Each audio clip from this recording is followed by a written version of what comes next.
नमस्कार. साधना साप्ताहिक आणि साधना प्रकाशन यांच्या वतीने आयोजित केलेल्या या कार्यक्रमाला विचारपीठावर आणि सभागृहात उपस्थित असलेल्या सर्वांचं मनपूर्वक स्वागत करतो. विचारपीठावर जी मान्यवर स्थानापन्न झालेत, विचारपीठावर जे मान्यवर आता स्थानापन्न झालेत त्यामध्ये या पुस्तकाचं प्रकाशन ज्यांच्या हस्ते होणार आहे ते न्यायमूर्ती चंद्रशेखर धर्माधिकारी, पुस्तकाचे लेखक सुरेश द्वादशीवार. त्यांची मुलाखत या कार्यक्रमात घेणार आहेत ते मुकुंद टाकसाळे. साधना ट्रस्टचे विश्वस्त सल्लागार जे बी पाटील. मी सुरुवातीलाच जे बी सरांना अशी विनंती करेल की या तिघांचंही फूल आणि पुस्तक देऊन स्वागत करावं. सर्वप्रथम कार्यक्रमाचे अध्यक्ष आणि ज्यांच्या हस्ते प्रकाशन होणार आहे ते न्यायमूर्ती धर्माधिकारी.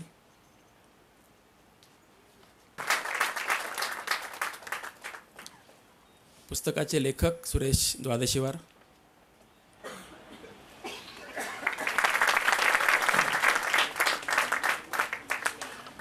आणि मुलाखत घेणार आहेत ते मुकुंद टाकसाळे.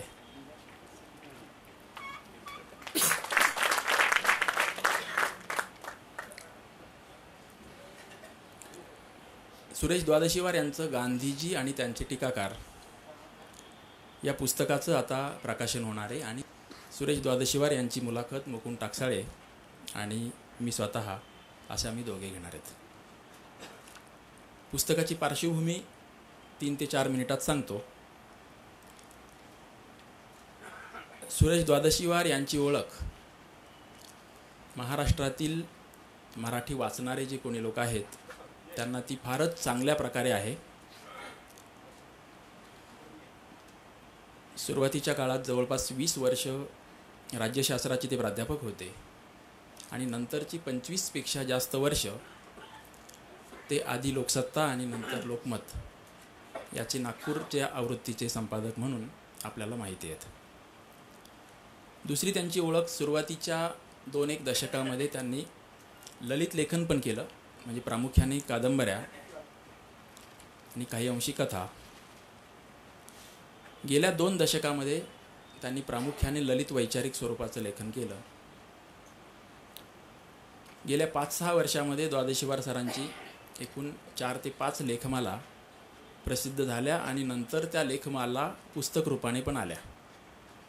आत्ताची जी लेखमाला होती गांधीजी आणि त्यांचे टीकाकार, त्या लेखमालेचंच हे पुस्तक आहे. 15 ऑगस्टपासून साधनाच्या अंकामध्ये ही लेखमाला क्रमशः सुरू झाली. एकूण 18 प्रकरणं होती किंवा 18 लेख होते. दिवाळी अंकात त्यातला एक मोठा लेख प्रसिद्ध झाला होता, गांधीजी आणि हिंदुत्ववादी. त्याआधी त्यांचा एक दीर्घ लेख साधनाच्या सलग 4 अंकात प्रसिद्ध झाला होता, गांधीजी आणि मुस्लिम लीग, जिना आणि फाळणी. आणि बाकीचे सर्व लेख मात्र साधनेच्या एकेका अंकात प्रकाशित झालेत. म्हणजे 15 ऑगस्ट ते 24 फेब्रुवारी या जेमतेम 5 ते 6 महिन्याच्या काळात ही लेखमाला प्रसिद्ध झाली. आणि त्याच्या आधी फक्त 3 महिन्याच्या काळात त्यांनी ती लेखमाला पूर्ण लिहून ठेवलेली होती. मुलाखतीतून याच्या संदर्भातले बरेचसे पैलू उघड होणारच आहेत. मी आता एवढं सांगेल की या लेखमालेमध्ये त्यांनी जे विषय हाताळलेत, अगदी सुरुवातीला गांधीजी आणि त्यांचे गूढ किंवा त्यांच्या भोवती असलेलं गूढतेचं वलय याच्यापासून प्रवेश केलेला आहे. आणि समारोप कुठं केला आहे तर गांधीजी आणि धर्म. दरम्यानच्या मधल्या टप्प्यावर गांधीजी आणि मुस्लिम लीग, गांधीजी आणि हिंदुत्ववादी, गांधीजी आणि मार्क्सवादी समाजवादी, गांधीजी आणि आंबेडकर, गांधीजी आणि गांधीवादी, त्याच्या पलीकडे गांधीजी आणि त्यांचे सगळे जे सहकारी होते त्यामध्ये जवाहरलाल नेहरू, सरदार वल्लभभाई पटेल, मौलाना आझाद, गांधीजीचे सहकारी किंवा विरोधक म्हणून ज्यांनी काम केलं अशांच्यामध्ये सावरकर होते. गांधीजी आणि क्रांतिकारक, गांधीजींना ज्यांचा मार्ग मान्य नव्हता किंवा गांधीजींचा मार्ग ज्यांना मान्य नव्हता असे क्रांतिकारक.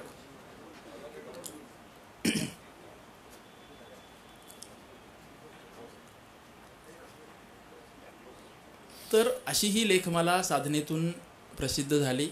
वेगवेगळ्या स्तरातील वाचकांच्याकडून या लेखमालेला प्रचंड हा शब्द गांभीर्याने वापरला तर तो खरोखर लाभलेला आहे. तेही मुलाखतीच्या आमच्या काही प्रश्न उत्तरामधून स्पष्ट होईलच. आत्ता मी चंद्रशेखर धर्माधिकारी यांना विनंती करतो की त्यांनी या पुस्तकाचं प्रकाशन करावं.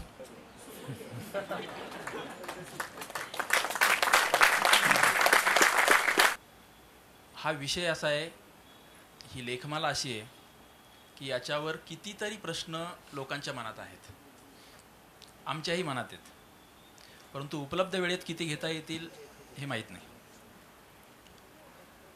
मूलतः ज्यावेळी अशा प्रकारची मुलाखत घ्यायचं ठरवलं तेव्हा ज्यांनी ही लेखमाला साधनाच्या अंकातून नियमितपणे वाचली, द्वादशीवार सरांच्या एकूण लेखन प्रक्रियेशी ज्यांचा बऱ्यापैकी परिचय आहे, अशा 1 किंवा 2 लोकांनी ती मुलाखत घ्यावी अशी मूळ कल्पना होती. आणि मग द्वादशीवारांची ही लेखमाला अन्य ज्या कोणी लोकांनी फार गांभीर्याने वाचली, वेळोवेळी प्रतिक्रिया दिल्या, काही प्रश्न उपस्थित केले, त्यांच्याकडूनही काही प्रश्न घ्यावेत असाही एक विचार होता. अतुल देऊळगावकर आणि मुकुंद टाकसाळे या दोघांनी मुलाखत घ्यावी असं ठरलं होतं, परंतु अतुल देऊळगावकरांना ऐनवेळी जरा काही अडचण आली. त्यांच्या मुलीची 12वीची परीक्षा आहे, त्यामुळे खरं तर ते येऊ शकले नाहीत. आणि मग मी आता एक राखीव खेळाडू म्हणून टाकसाळे सरांच्या बरोबर आहे. मूलतः मुलाखत मुकुंद टाकसाळेच घेणार आहेत. मी अगदी काही थोडेसे प्रश्न उपस्थित करेल किंवा उपप्रश्न विचारेल. पुस्तकाच्याबद्दल आत्ता सांगितलं आहे, द्वादशीवार सरांची वेगळी ओळख करून द्यायची आवश्यकता आता नाही, परंतु काही पुस्तकाच्या मागचे तपशील किंवा त्यांची लेखन प्रक्रिया याच्याबद्दल त्यांच्याकडूनच ऐकणं हे जास्त योग्य राहील. तर मुकुंद टाकसाळे सर सुरुवात करतील. नमस्कार. गांधी विचारांपर्यंत पोचायचं झालं तर वाटेत किती अडथळे असतात याचा प्रत्यय आज मला आला. म्हणजे इकडे येत असताना मेट्रोचं बांधकाम चालू असल्यामुळे इतकी गर्दी होती की त्यामुळे मला 5-7 मिनटं उशीर झाला आणि अनेक ज्येष्ठ मान्यवरांना त्याच्यासाठी ताटकळावं लागलं. त्याबद्दल पहिल्यांदा मी आपली सर्वांची क्षमा मागतो. महात्मा गांधी हे जगभर प्रसिद्ध आहेत. त्यांच्या अहिंसा आणि सत्याग्रह या जगावेगळ्या शस्त्रांबद्दल जगात कुतूहल आहे. जगभरच्या विद्यापीठात गांधी विचारांचा अभ्यास होतो आहे. तर या सर्व पार्श्वभूमीवर आपल्या देशात काय परिस्थिती आहे? आपल्या देशात थोडी वेगळी परिस्थिती आहे. महात्मा गांधी यांच्यावर काही ना काहीतरी आरोप केल्याशिवाय काहींना स्वस्थ बसवत नाही. अगदी आजही तशी भूमिका घेणारे महाभाग आहेत, त्या काळात तर होतेच. म्हणजे गांधीजींना कायम आरोपीच्या पिंजऱ्यात उभं करून काही जण स्वतःकडे अर्णव गोस्वामीसारखा न्यायाधीशाचा रोल घेतात. म्हणजे गांधीजींना कायम आरोपीच्या पिंजऱ्यात उभं करायचं. त्यातला एक सामायिक आरोप असा आहे की गांधीजींनी कुणावर ना कुणावर तरी सतत अन्याय केलेला आहे. कुणी म्हणतं त्यांनी कस्तुरबांवर अन्याय केला, तर कुणी म्हणतं त्यांनी स्वतःचा मुलगा हरिलाल याच्यावर अन्याय केला, कुणी म्हणतं त्यांनी वल्लभभाई पटेलांवर अन्याय केला, तर कुणी म्हणतं बाबासाहेब आंबेडकर यांच्यावर अन्याय केला, तर कुणी म्हणतं त्यांनी सुभाषबाबूंवर अन्याय केला, कुणी म्हणतं अहो पाकिस्तानला 55 कोटी रुपये देऊन संबंध देशावरच अन्याय केला. थोडक्यात म्हणजे बॅरिस्टरीचा काळा झगा त्यांनी अंगावर चढवला खरा, पण लोकांना न्याय मिळवून देण्याऐवजी ते अन्यायच करत सुटले असं त्यांच्या विविध टीकाकारांचं म्हणणं आहे. तेव्हा तुमचं पुस्तक हे अशा टीकाखोर मंडळींना उत्तर आहे. तेव्हा तुमच्या पुस्तकाच्या अनुषंगानं आता आपण बोलूया. पहिल्यांदा वल्लभभाई पटेल. या वल्लभभाई पटेलांचा गुजरातेत मोठा पुतळा उभा राहणार आहे. वल्लभभाई तो पुतळा चीनमध्ये तयार होत आहे. हो, चीनमध्ये. म्हणजे मेक इन इंडियाचं कॅम्पेनचा हा भाग. आता हा पुतळा उभा होतोय त्यानिमित्ताने असं वाटतं की वल्लभभाई खरोखरच हिंदुत्ववाद्यांना जवळचे वाटणारे होते का? म्हणजे ते RSS मध्ये जायचे, ते चुकून काँग्रेसमध्ये आले होते का? यामुळं गांधीजींनी नेहरूंच्या पटेलांच्या ऐवजी नेहरूंची निवड करून त्यांच्यावर अन्याय केला आहे का? आणि समजा वल्लभभाई पटेल पंतप्रधान झाले असते तर काय झालं असतं?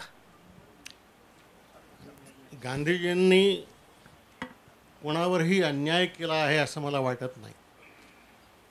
अन्याय ज्यांच्यावर होतो त्यांना जोपर्यंत हे वाटत नाही की आमच्यावर अन्याय झाला आहे तोपर्यंत त्यांचं वकीलपत्र इतरांनी घेण्याची गरज नाही.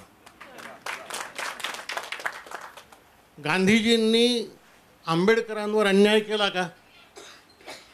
तर पुढे कराराच्या नंतर बाबासाहेब हे गांधीजींचे चरित्रकार लुई फिशर यांना आपल्यासोबत घेऊन आजच्या रमाबाई आंबेडकर वस्तीत गेले. ती वस्ती पाहिल्यानंतर लुई फिशर एकदम भांबावल्यासारखा झाला, रडवेळा झाला की माणसं कुठल्या अवस्थेत राहतात. तेव्हा लुई फिशर बाबासाहेबांना असं म्हणाला की मग तुम्ही पुणे करार का केला? बाबासाहेब म्हणाले की या जगात मला समजून घेणारा फक्त एकच माणूस आहे आणि तो महात्मा गांधी. आणि ही गोष्ट लुई फिशरनी लाईफ ऑफ महात्मा गांधीमध्ये लिहिली आहे आणि ती कधीही कुणी नाकारली नाही. त्यानंतर पुणे कराराच्या दिवशी मुंबईच्या जाहीर सभेमध्ये बाबासाहेबांनी असं म्हटलं आहे की ज्या भूमिकेवर मी उशिरा पोचत असे त्या भूमिकेवर गांधी अगोदरच पोचलेले असत.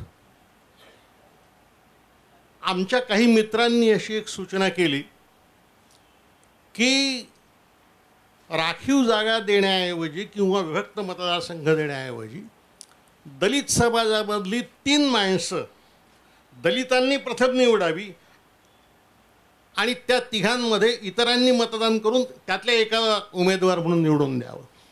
तेव्हा गांधी म्हणाले की हा तर दलितांमध्येही फूट पाडण्याचा प्रकार आहे, मला तो मान्य नाही.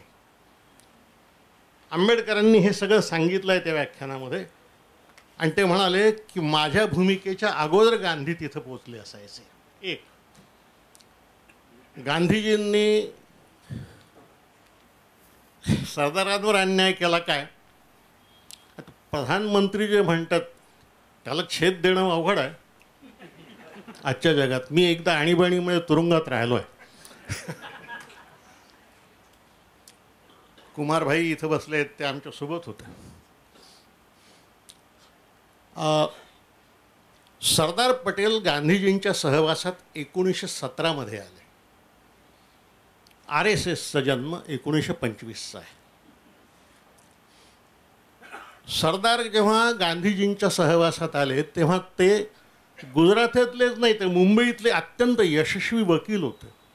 सूट बूट टॉय वापरणारे होते. पलीकडे जाऊन अतिशय उंची स्टेक्स लावून ब्रिज क्लबमध्ये खेळणारे होते. म्हणजे गांधीजींना जेव्हा गोधऱ्याला भेटायला गेले, गुजरात परिषद होती, तेव्हा ते साध्या गुजराती पोशाखात गेले. साध्या गुजराती पोशाखात धोतर, बंगाली कुर्ता, काळी टोपी अशा पोशाखात गेले. आणि गांधी असं म्हणाले त्या सभेमध्ये बोलताना, त्याला जिनाही हजर होते आणि लोकमान्यही हजर होते. गांधीजींनी असं आवाहन केलं की यापुढे स्वातंत्र्याच्या चळवळीला अधूनमधून कार्य करणारे, काम करणारे लोक नको आहेत, मला पूर्ण वेळचे कार्यकर्ते हवे आहेत.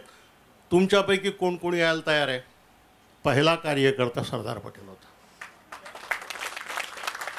पहिला. आणि त्या दिवशी त्यांनी आपलं जीवन गांधींच्या पायी वाहिलं. त्याच वर्षी नेहरूही गांधीजींच्या संबंधात आले. त्याच वर्षी 1917 गांधीजींचं नेतृत्व या देशात प्रस्थापित व्हायचं होतं. लोकमान्य टिळकच देशाचे नेते होते. त्या काळातली ही गोष्ट आहे, हे लक्षात घ्या. दुसरी बाब, सरदार जेव्हा देशाला स्वातंत्र्य मिळालं तेव्हा 72 वर्षांचे होते. त्यांचं शरीर अनेक आजारांनी पोखरलेलं होतं. त्यांना हृदयविकाराचा झटका आला होता, त्यांना मधुमेह होता. सर्व आजारांनी जर्जर असं शरीर होतं. त्यांचा उपपंतप्रधान पदाचा बराचसा काळ इस्पितळात किंवा डेहराडूनला विश्रांती घेण्यात गेला आहे. तरीही तो माणूस देशाच्या जबाबदाऱ्या पार पाडत होता की त्याची मोठेपणा. नेहरूंचं वय 58 वर्षांचं होतं. ते सरदारांहून 14 वर्षांनी लहान होतं. त्यामुळं अतिशय स्वाभाविकपणे एका वयोवृद्ध, कारण स्वातंत्र्य मिळाल्यानंतर सरदार 1.5 वर्षात गेलेच, वयोवृद्ध माणसाला ते पद देण्याऐवजी ते पद गांधींनी नेहरूंना दिलं. पण याची सुरुवात 1936 झाली. आणि ही सुरुवात गांधींनी केली नाही, ही सरदार पटेलांनी स्वतः केली. 1937च्या जेव्हा निवडणुका जाहीर झाल्या तेव्हा नेहरू परदेशात होते. ते परदेशात असताना त्यांची काँग्रेसच्या अध्यक्षपदी आणि काँग्रेस पक्षाचे मुख्य प्रचारक म्हणून निवड करण्यात आली. तेव्हा नेहरू नाखुशीनं त्याला तयार झाले. ते म्हणाले, मला या निवडणुकीत भाग घ्यायचा नाही. काँग्रेस पक्ष ब्रिटिश सरकारशी कोणत्याही प्रश्नावर सहकार्य करायला तयार नाही. मला या सरकारात सामीलही व्हायचं नाही, म्हणून माझा या निवडणुकांनाच विरोध आहे. तेव्हा गांधींनी त्यांचं मन वळवलं. गांधी त्यांना असं म्हणाले की तुम्ही काँग्रेस पक्षाचे आता अध्यक्ष झाला आहात. अध्यक्ष हा पक्षाचा प्रवक्ता असतो. गांधींचं वाक्य असं आहे, अध्यक्ष हा पक्षाचा हुकुमशहा नसतो. हां, गांधी कठोर होते. तुम्ही हुकुमशहा नाहीत, तुम्ही या कार्यकारिणीचे प्रवक्ते आहात. आणि कार्यकारिणीने हा निर्णय घेतलेला. आणि कार्यकारिणीमध्ये नेहरूंच्या नावाचा ठराव सरदार पटेलांनी मांडला. आणि तो मांडत असताना सरदार असं म्हणाले की निवडणूक लढवायची असेल तर पक्षातला सर्वात तरुण आणि लोकप्रिय चेहराच पुढे करावा लागत असतो. आणि हा चेहरा फक्त नेहरूंचा आहे. म्हणजे अलीकडचं एक उदाहरण जर द्यायचं तर अडवाणींनी आपलं नाव मागे घेऊन वाजपेयींचं नाव जसं पुढे केलं, तो प्रकार 36च्या निवडणुकीमध्ये सरदार पटेलांनी नेहरूंच्या बाबतीत केला. त्यामुळं गांधीजींनी अन्याय केला नाही. अन्याय केलाच असेल तर नेहरू तयारच नव्हते त्या गोष्टीला. हा दुसरा मुद्दा. गांधीजी काय गांधीजी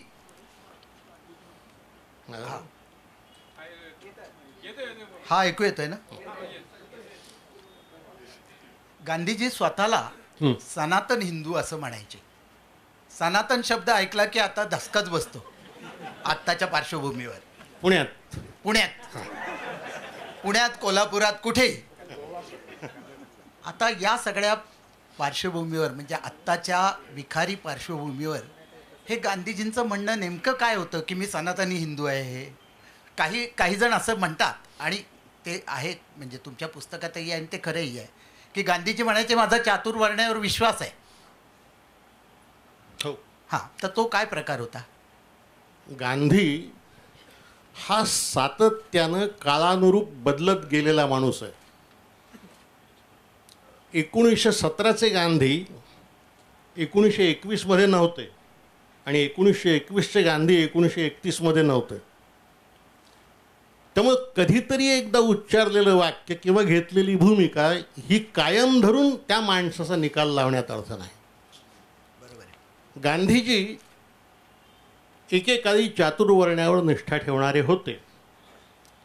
पण एक दिवस असा आला की ते म्हणाले माझ्या आश्रमात फक्त आंतरजातीय विवाहच होतील. सजातीय विवाहांना मी हजरही राहणार नाही, माझ्या आश्रमात ते होणार नाहीत. खुद्द नारायणभाई देसाईंच्या लग्नाला सुद्धा ते हजर यासाठी नव्हते की ते सजातीय लग्न होते. बरोबर आहे. म्हणजे आपल्या ज्याला मुलगा मानला होता त्याच्या मुलाच्या लग्नाला गांधी त्यासाठी हजर राहिले नाहीत, ते फक्त आंतरजातीय लग्नांनाच हजर राहिले. पहिली भूमिका घेऊन गांधींचा निकाल लावायचा की दुसरी भूमिका घेऊन लावायचा की एकूण भूमिका घेऊन, ह्याचा विचार केला पाहिजे. नंबर 1, गांधीजी स्वतःला सनातनी हिंदू म्हणत होते, हे खरं आहे. अखेरपर्यंत म्हणायचे गीता हा माझा प्राणग्रंथ आहे म्हणायचे. पण कोणताही सनातनी हिंदू ईश्वर अल्ला तेरो नाम असं म्हणणार नाही. बरोबर आहे. तो ईश्वरही म्हणतो आणि अल्लाही म्हणतो.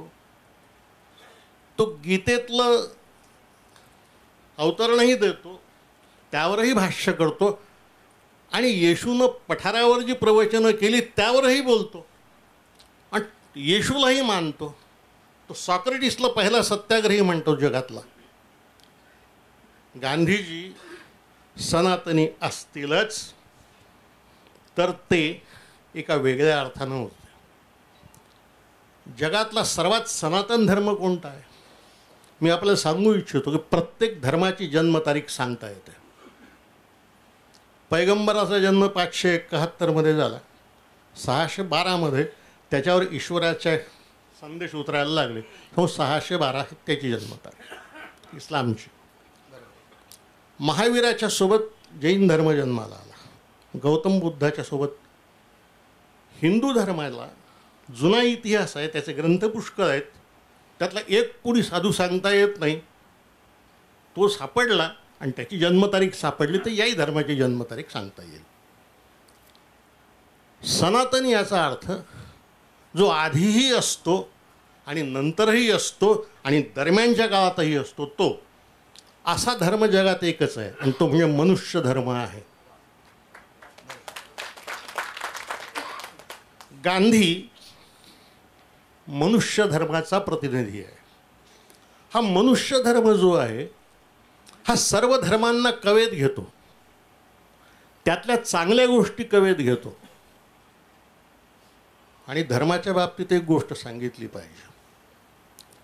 आपल्याला आपल्या सगळ्या धर्मांविषयी आणि धर्मग्रंथांविषयी प्रचंड आदर आहे.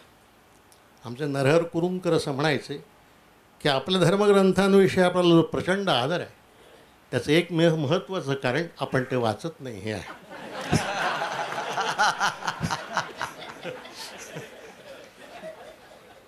खरं आहे. सगळे धर्म विषमतेला मान्यता देतात. सगळे धर्म स्त्रीवरच्या अन्यायाला मान्यता देतात. सगळे धर्म माणसामधल्या भेदांना मान्यता देतात. मनुष्य धर्मच असा धर्म आहे की जो यापासून दूर आहे. एक, धर्म नीतिमानच असतात काय?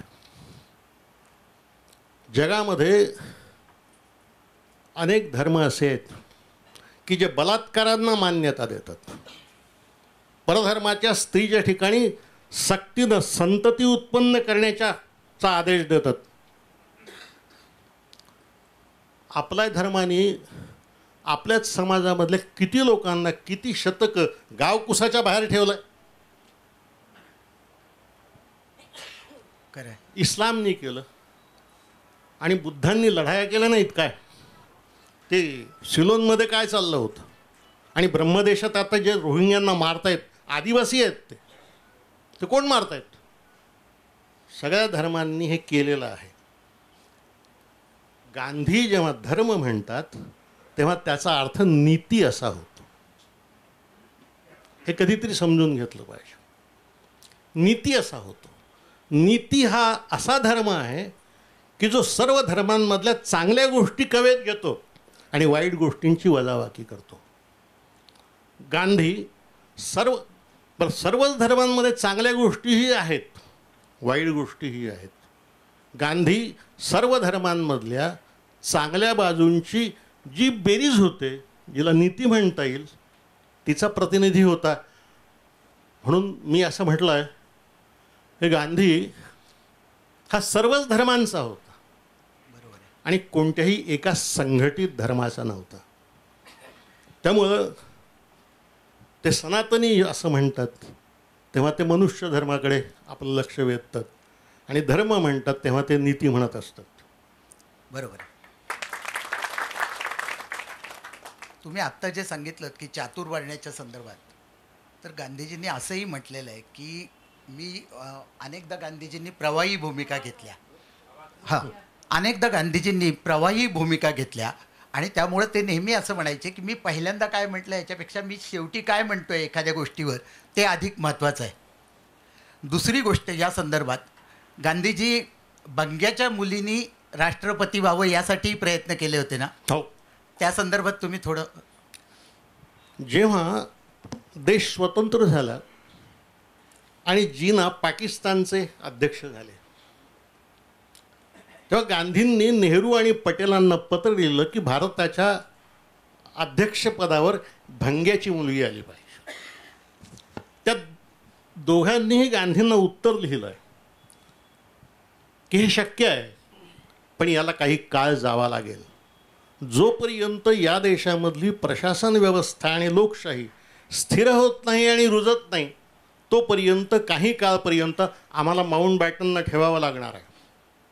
कारण प्रशासनाची सातत्य राहणार आहे. त्यामुळं आपण म्हणता तो दिवस कधीतरी उजाडेल, आला तो. दलित समाजामधली माणसं आपल्या राष्ट्रपतीपदावर आलीही पुढे. गांधीजींच्या शिष्यांनीच ती आणली. आताचेही राष्ट्रपती आपले दलित समाजातून आलेले आहेत. ही चांगली गोष्ट आहे, पण ही भूमिका गांधींनी फार पूर्वी घेतली होती हे आपण लक्षात घेतलं पाहिजे. बरोबर आहे. गांधीजींवर आणखी एक असा आरोप केला जातो की त्यांनी सशस्त्र क्रांतिकारकांची उपेक्षा केली. त्यांचाही स्वातंत्र्य चळवळीत महत्त्वाचा वाटा होता. या क्रांतिकारकांना जेव्हा फाशी दिलं जात होतं तेव्हा महात्मा गांधींनी त्यांची फाशी रद्द होण्यासाठी काहीही प्रयत्न केले नाहीत, विशेषतः भगतसिंगाच्या संदर्भात. तेव्हा असा त्यांच्यावर आरोप कायमच करण्यात येतो की भगतसिंगांची फाशी गांधीजींनी काही प्रयत्न केले नाहीत. यावर तुमचं म्हणणं काय आहे? भगतसिंगांचे जे चरित्रकार आहेत आणि भगतसिंगांचे जे सहकारी चरित्रकार आहेत झाले, त्यांनी गांधीजींनी भगतसिंगांच्या सुटकेसाठी जे प्रयत्न केले त्याविषयी फार सविस्तर लिहिलेलं आहे. मी टीकाकारांचं म्हणणं नाकारत नाही, पण याविषयी भगतसिंगांच्या सहकाऱ्यांनी काय म्हटलं तेही लक्षात घेतलं पाहिजे. भगतसिंगांच्या सगळ्या चरित्रकार, राहुल सांकृत्यायांपासून सगळ्यांनी हे म्हटलं आहे की गांधीजींनी फार प्रयत्न केले. गांधीजींनी इरविनला इथपर्यंत म्हटलं की तुम्ही भगतसिंगांना सोडा, त्यांची फाशी टाळा, कदाचित तुम्ही या देशात त्या तरुणांमध्ये फार लोकप्रिय व्हाल. त्यामुळं इथपर्यंत गांधी गेले, पण इरविननी ते ऐकलं नाही. इरविन शेवटपर्यंत अडेल भूमिका घेऊन राहिला आणि इरविनच्या पाठीशी तेव्हा चर्चिलही होता. एक गोष्ट सशस्त्र क्रांतिकारकांच्या बाबतीमध्ये एक गोष्ट कधीतरी फार स्पष्टपणे समजून घेतली पाहिजे. गांधीजींनी सशस्त्र क्रांतिकारकांच्या सुटकांसाठी किती प्रयत्न केले. सावरकरांच्या सुटकेसाठी गांधीजींनी 1917 मुंबई प्रदेश काँग्रेस कमिटीमध्ये स्वतः ठराव मांडला की सावरकरांची सुटका करा म्हणून. पुढे 1919 काकीनाडाला अखिल भारतीय काँग्रेस समितीची सभा भरली, तीत गांधीजींनी हा ठराव मांडला सावरकरांची सुटका करा म्हणून. भगतसिंगांच्या बाबतीमध्ये एक दुसरी बाजू आहे. भगतसिंग माझी सुटका करू नका असं म्हणणारे होते. त्यांनी आपल्या आईला जे पत्र लिहिलं आहे त्यात ते असं म्हटलं आहे की तुम्ही माझी सुटका कराल तर माझ्या देशभक्तीला बाधा येईल. मोठा माणूस होता, फासावर गेला. त्यानंतर कराची काँग्रेस झाली, तिचे अध्यक्ष सरदार पटेल होते. सरदार गांधींना घेऊन सभामंडपात जेव्हा आले तेव्हा तिथल्या तरुणांनी त्यांना काळे झेंडे दाखवला भगतसिंगांच्या मुद्द्यावर. तेव्हा सरदार पुढे झाले आणि ते तरुणांना म्हणाले, तुम्ही आमचं या काळ्या फुलांनी जे स्वागत करत आहात त्याचा मी स्वीकार करतो. पण गांधींनी भगतसिंगाच्या सुटकेसाठी जे केलं ते मला माहिती आहे. आणि इरविनना सुद्धा ठाऊक आहे, सरकारच्या प्रशासनालाही ठाऊक आहे, पण भगतसिंगाला ते मान्य होतं की नाही याची त्याच्या आईकडे एकदा तुम्ही चर्चा करा. हे सरदारांनी दिलेलं उत्तर आहे. त्यानंतर जे काळे झेंडे दाखवत आले होते तेच गांधींचं स्वागत करून त्यांना आत घेऊन गेले, सत्कार करून त्यांचा. दुसरं, केवळ सावरकरांच्या बाबतीतच नाही, गांधीजींनी अंदमानच्या तुरुंगात असलेल्या 242 अशाच बंद्यांनी आमरण उपोषण सुरू केलं होतं. गांधींनी माणूस पाठवला आपलं पत्र देऊन आणि त्यांना सांगितलं की तुम्ही हे उपोषण सोडा, मी तुम्हाला देशात आणण्याची व्यवस्था करतो. आणि सरकारकडून त्यांनी ती केली. नंतरच्या काळात 242 माणसं अंदमानातून भारतात आली. अनेकांच्या बाबतीमध्ये असं म्हणा, हे राजेंद्र सिंग चव्हाण नावाचे एक स्वातंत्र्य सैनिक होते, त्यांच्या बाबतीत असं म्हटलं जातं की गांधींनी त्यांना पकडूनच दिलं सरकारला. अरे वास्तव हे आहे की हे राजेंद्र सिंग कम्युनिस्ट होते, ते वेगवेगळ्या देशांमध्ये राहिले होते, भारतात परत आले आणि मुंबईला कामगार वस्तीत राहत होते. एकदा ते गांधीजींना भेटायला गेले आणि ते गांधीजींना म्हणाले की मला या जीवनाचा आता कंटाळा आला आहे. तेव्हा गांधीजींनी त्यांना कायद्याच्या सगळ्या बाजू समजावून सांगितल्या आणि सांगितलं की तुम्हाला जर आपली वाट चुकली असं वाटत असेल तर तसं तुम्ही मला लेखी द्या, मी तुमच्या सुटकेचा प्रयत्न करतो. त्यांनी तसं लेखी दिलं. गांधीजींनी सरकारशी चर्चा करून त्यांना अटक करून दिली आणि 3ऱ्या वर्षी त्यांना सोडल्याचा निरोप खुद्द लॉर्ड लिनलिथगो यांनी गांधींना दिला. गांधींनी अनेक देशभक्तांची अशी सुटका केली आहे. हे बघा, भूमिका ह्या भूमिकांच्या जागी असतात. गांधीजी अहिंसेचे पुजारक होते, तेव्हा मला सशस्त्र क्रांतीचा मार्ग मान्य नाही असं म्हणत होतं. ते वाट चुकलेले पण देशभक्त आहेत असं म्हणत होते. ते देशद्रोही आहेत असं कधी म्हटलं नाही त्यांना. देशभक्त आहेत असं म्हटलं. आणि कधीतरी आपण काही गोष्टी आपल्याही दुबळेपणाच्या लक्षात घेतल्या पाहिजे. सशस्त्र क्रांतिकारांची चळवळ होती कुठे आणि किती वर्ष? 1905 ते 1910. मदनलाल धिंगरांनी तो खून केला कर्झन वायलीचा. त्या दिवशी इंग्लंडचं इंडिया हाऊस उद्ध्वस्त झालं. हरदयाल अमेरिकेला गेले, रासबिहारी जपानला गेले, सगळे पांगले. त्यातून दुसरी गोष्ट, सशस्त्र क्रांतिकारकांची एक राष्ट्रीय व्यापी किंवा राष्ट्रीय पातळीवरची कुठलीही संघटना नव्हती. पंजाबातले लोक हे कम्युनिस्ट विचारांचे होते. भगतसिंग डाव्या कम्युनिस्ट विचारा, क्रोपोटकिनचा अनुयायी होता. तो लेनिनचा एक शिष्य क्रोपोटकिन, त्याचा तो अनुयायी होता.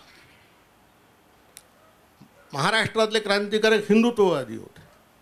बंगालातले क्रांतिकारक अध्यात्मवादी होते.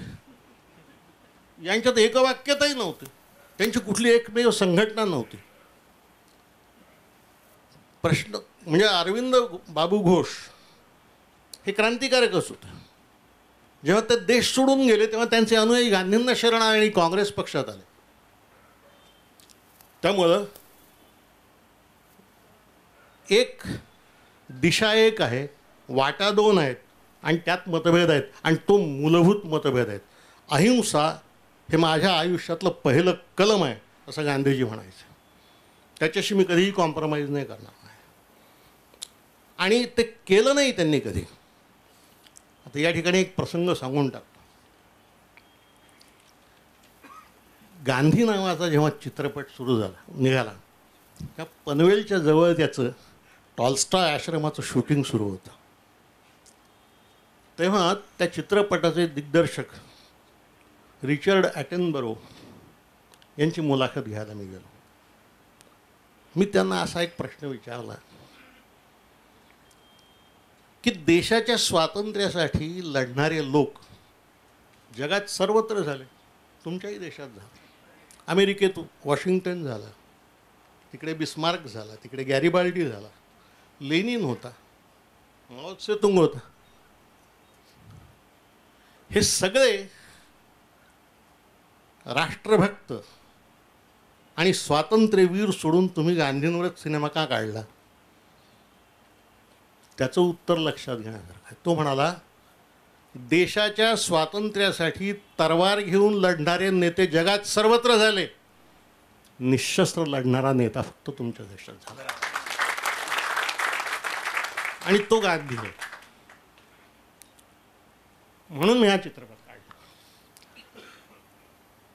असं आहे, देशासाठी लढणारी जी माणसं असतात ती सगळीच वंदनीय असतात. प्राण देणारी तर आणखीच वंदनीय असतात. पण सशस्त्र क्रांतिकारकांचे जे वर्ग असतात त्यातली माणसं एक एकटी लढत असतात.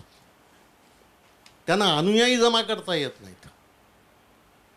अनुयायी जमा करता अशी एक गोष्ट आणखी एका मोठ्या क्रांतिकारकाची सांगितली पाहिजे. त्याचा उल्लेख मी केला आहे. चंद्रशेखर आझाद आहे. हे नेहरूंनी आपल्या आत्मचरित्रात लिहिलं आहे की एक दिवस अलाहाबाद यातली कामं आटोपून घरी परत आलो सकाळच्या वेळी. त्या बाहेरच्या व्हरांड्यामध्ये एक तरुण जरा तगड्या अंगाचा आणि मोठ्या मिशा असलेला बसलेला होता.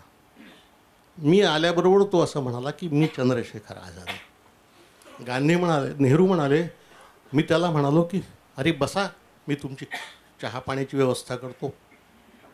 तो म्हणाला, मला तेवढा वेळ नाही, मी तुम्हाला भेटायला यासाठी आलो की ह्या रोज रोजच्या दगदगीला मी कंटाळलो आहे. आम्ही शस्त्र एकदा हाती घेतलं की मागे विळून फिरून घरी जाण्याचे मार्ग आमचे बंद झाले असतात. तर पोलिसांचा ससेमेरा चुकवत रानावनात आम्ही जगत असतो. मला ह्या जीवनाचा कंटाळा आला आहे. तेव्हा नेहरूंनी त्यांना असं विचारलं की तू गांधींच्या आंदोलनात येतोस काय? तेव्हा तो म्हणाला, बापू परवानगी देतील काय? तेव्हा नेहरू म्हणाले, मी बापूंशी आधी बोलतो आणि त्यानंतर तुला सांगतो. दुर्दैव असं की त्याच्यानंतर 7व्याच दिवशी चंद्रशेखर एका चकमकीत शहीद झाले. कधीतरी त्यांच्याही भूमिकेत जाऊन आपण समजून घेतलं पाहिजे त्यांचं. एखादा क्रांतिकारी वीर कितीही शक्तिशाली पुस्तकं लिहित असला तरी सरकारकडे माफीचे अर्ज का करत होता याचा आपण विचार करणार की नाही कधी? आणि त्याच्याविषयी मला राग नाही, त्याच्याविषयी सहानुभूती आहे. पण त्यात मुत्सद्देगिरी शोधणं वगैरे हा लुच्चपणा आहे. मग भगतसिंग शहाणा नव्हता असं म्हटलं पाहिजे, असं विषय नाही. प्रत्येकाची एक सहनशक्तीची मर्यादा असते, त्याप्रमाणे माणसं वागतात. सशस्त्र क्रांतिकारकांवर गांधींनी अन्याय केला नाही, त्यांच्याशी मतभेद राखले, ते देशभक्त आहेत हे मान्य केलं आणि तरीही त्यांची वाट चुकली आहे हे ते म्हणत राहिले, कारण ती त्यांची भूमिका होती. अच्छा, गांधीजींच्या संदर्भात जे काही बरेचसे आक्षेप घेतले जातात, विशेषतः हिंदुत्ववाद्यांच्याकडून, त्याच्यातले 2-3 आक्षेप एकत्र असे येतात की गांधींनी मुस्लिमांना खूप झुकतं माप दिलं, अनुनय केला, तुष्टीकरण केलं, जिनांना पंतप्रधान पद ऑफर केलं होतं. इथपासून तर अबुल कलाम आझाद यांच्याहीबद्दल असं म्हणतात की अबुल कलाम आझाद यांनासुद्धा आत्ता आहे तसा किंवा भारतीय संविधानाला अभिप्रेत आहे तसा धर्मनिरपेक्ष भारत त्यांना पण अपेक्षित नव्हता. त्यांना जो काही भारत मिळेल इथे सुद्धा मुस्लिमांचंच वर्चस्व असेल अशा प्रकारची भूमिका अबुल कलाम आझादांची होती. आणि ती त्यांच्या अल हिलाल हे जे वृत्तपत्र उर्दूमधून चालवत होते त्याच्यात त्यांनी मांडली. परंतु आत्ताच्या अभ्यासकांनी किंवा भारताच्या इतिहासकारांनी त्याच्याकडे दुर्लक्ष केलेलं आहे, गांधींची त्याच्यातून सुटका केलेली आहे, अशा प्रकारचा एक आरोप किंवा आक्षेप गांधींच्याबद्दल आहे. तर एकूणच जिना, मुस्लिम लीग, फाळणी आणि अबुल कलाम आझाद यांच्याविषयी. सर्वप्रथम अबुल कलाम आझाद. प्रथम एक गोष्ट आपण लक्षात घ्या, अबुल कलाम आझाद हा ज्ञानर्षी होता. ज्ञानर्षी होता. मुस्लिम धर्मशास्त्राचा प्रकांड पंडित होता. वयाच्या 18व्या वर्षी त्यांनी कुराणावर भाष्य लिहिलं होतं. आपल्याकडल्या भाषेत सांगायचं तर तो मुसलमानांमधला ज्ञानेश्वर होता.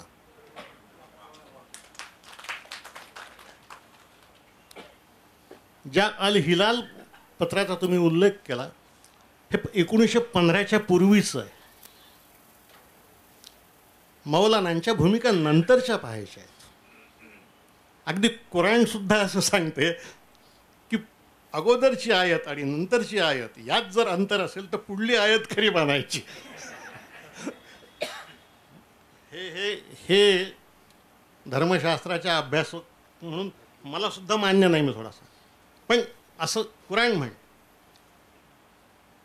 मौलाना हे गांधींचे अनुयायी होते, पण आणि त्याचबरोबर ते धर्मनिष्ठ आणि राष्ट्रनिष्ठही होतं. मौलानांची राष्ट्रनिष्ठा कधीतरी समजून घेतली पाहिजे. मौलानांची राष्ट्रनिष्ठा सर्व धर्मसमभावावर उभी होती, ती शरीयतवर उभी नव्हती. मौलाना एक चमत्कारिक स्वप्न बाळगणारे ग्रहस्थ होते. पैगंबराचं एक स्वप्न होतं किंवा त्याचा तो नाईलाज असेल. पैगंबरांनी जेव्हा मदिनेमध्ये पहिलं राज्य स्थापन केलं तेव्हा त्या राज्यामध्ये सर्वाधिक संख्येनं ज्यू होते. ज्यू त्या खालोखाल बुद्ध होते, त्या खालोखाल मूर्तीपूजक होते. त्यापेक्षा कमी मुहाजीर म्हणजे याच्यासोबत मदिनेला आलेले होते मक्कीहून. पैगंबर राजा झाला तेव्हा त्याचं राज्य चालवायचं तर सगळ्या प्रजाजनांना घेऊन चालणंच त्याला भाग होतं. म्हणून त्यांनी सगळ्यांना बोलवून सांगितलं की माझ्या राज्यामध्ये प्रत्येक धर्माच्या माणसाला त्याच्या धार्मिक उपासनेचा स्वतंत्र अधिकार असेल. ही पैगंबराची अगोदरची भूमिका आहे. पुढे जाऊन तो असं म्हणाला की मदिनेमध्ये ज्यू जास्त असल्यामुळे जेरुसलेम हे ज्यूंचं जे सर्वात पवित्र स्थळ आहे त्या जेरुसलेमकडे तोंड करून देशातल्या सगळ्यांनी प्रार्थना केली पाहिजे. तेव्हा ते मुहाजीर म्हणाले आम्ही मक्केकडे तोंड करू. तर पैगंबर म्हणाला नाही, बहुसंख्येचं मान्य केलं पाहिजे. मौलानांनी असं म्हटलं आहे, पैगंबर या देशात असता तर कदाचित त्यांनी या देशातल्या मुसलमानांनाही काशीकडे तोंड करून प्रार्थना करा असं म्हटलं असतं. मौलाना या राज्याकडे होते आदर्श राज्य म्हणून. या राज्याला कुराणामध्ये उम्मतुल वाहिदा असं नाव आहे. सर्व धर्माच्या लोकांनी एकत्र समतेनं राहण्याचा एकमेकांशी केलेला करार हा उम्मतुल वाहिदा आहे. पैगंबराची पहिली पसंती ती आहे असं मौलाना म्हणायचं. जेव्हा त्याच्यावर इतरत्र हल्ले व्हायला लागले मक्केकडून आणि अरबांकडून तेव्हा त्यांनी तलवार हाती घेतली आणि जिहाद घेतला. तेव्हा जिहाद हा पैगंबराचा नाईलाज आहे, ती त्याची निवड नाही असं मौलाना म्हणायचं. आता मौलानांची खरी अडचण ही आहे की जे पैगंबराला जमलं नाही ते आपल्याला जमेल असं त्यांना वाटलं. या देशामध्ये तसं सर्व धर्मसमभावाचं राज्य येऊ शकेल, पण ते त्यासाठी प्रयत्न करत राहिले. त्यामुळे त्यांनी कॅबिनेट मिशन प्लॅननाही मान्यता दिली. काहींनी तो आरोप केला आहे की गांधींच्या इच्छेविरुद्ध त्यांनी ते केलं. इच्छेविरुद्ध केलं नाही. काँग्रेसचे अध्यक्ष होते, ते तुरुंगात होते. अध्यक्ष या नात्याने त्यांनी पत्र लिहिलं की तुम्ही यातून देश एकत्र ठेवण्याचा प्रयत्न करत असाल तर माझी त्याला मान्यता आहे. ते पत्र लिहिण्यापूर्वी त्यांनी गांधींना विचारलं नव्हतं. गांधींनी जेव्हा ती चूक लक्षात आणून दिली तेव्हा त्यांनी उघडपणे गांधींची माफी मागितली. गांधींची माफी सरदारांनी अनेकदा मागितली, नेहरूंनी अनेकदा मागितली, मौलानांनी एकदा मागितली. त्याबद्दल त्याला फासावर चढवण्याचं कारण नाही. एक पुढला मुद्दा अनुनय केला काय. आपण पुण्यात आहोत म्हणून जरा जपून बोललं पाहिजे. मी या देशामध्ये मुस्लिम लीगची स्थापना 1906 मध्ये झाली. आगा खानांनी केली आणि मुस्लिम लीगनी ब्रिटिश सरकारला जे निवेदन सादर केलं मोर्लेमिंटो ॲक्ट 1909चा येण्याच्या अगोदर, त्यात अशी मागणी केली की मुसलमानांना विभक्त मतदारसंघ पाहिजेत. मुसलमानांना विभक्त मतदारसंघ ते अल्पसंख्यक आहे म्हणून द्या असं त्यांनी म्हटलं नाही. त्यात सुद्धा 1906 मध्ये लीगनी आम्ही स्वतंत्र राष्ट्र आहोत म्हणून आम्हाला विभक्त मतदारसंघ पाहिजेत अशी मागणी केलेली आहे. तो विभक्त मतदारसंघाची मागणी आणि स्वतंत्र राष्ट्र आहोत ही भूमिका 1906 मध्ये लीगने घेतली. मोर्लेमिंटो ॲक्टमध्ये त्यांचे वेगळे मतदारसंघ मान्य झाले. त्याच्याही अगोदर जाता येऊ शकते. सर सय्यद अहमद जे अलीगड पीठाचे कुलपती होते, कुलगुरू होते, ते हिंदू आणि मुसलमान ही दोन वेगळी राष्ट्र आहेत असं म्हणत होतं. त्याच्याही अगोदर जर आपण गेलो तर शाह वलीउल्ला नावाचा मुस्लिम संत झाला 18व्या शतकामध्ये 19व्या. तो असं म्हणायचा की एका मॅनात दोन तलवारी राहू शकत नाही, तसे हिंदू मुसलमान एकत्र राहू शकत नाही.